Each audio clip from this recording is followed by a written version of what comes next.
team coverage of the wet weather that our state meteorologist Cesar Cornejo has what we can expect with the weather today. But we begin with ABC4's Jared Giacchini. He's live at East High School in Salt Lake City.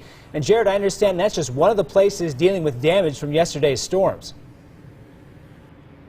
Yeah, you can see here at East High School, the gymnasium, we have sandbags here in the front. We have crew members right now, several crew members on scene right now, working to pump water out of the gym right now with generators. School here starts in the next 2 weeks. Ninth graders come back to school on the 12th, and you can see there's a lot of damage, lots of mud and debris. This area was completely flooded here by that heavy rainfall that fell overnight. But as we mentioned, this is just one area impacted by that rainfall. Take a look at this video that was tweeted out from the Salt Lake City Police Department. You can see floodwaters impacting the intersection here in the front of the public safety building in downtown Salt Lake. More than a foot of water hitting some low-lying areas. You can see those cars driving through there. That's not advised. It's always best to find an alternate route.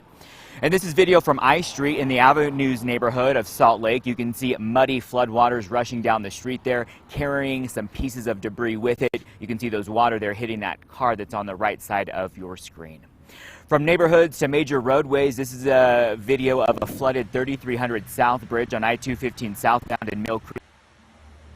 They're slowly driving through those waters. Emergency crews near the exit navigating the traffic.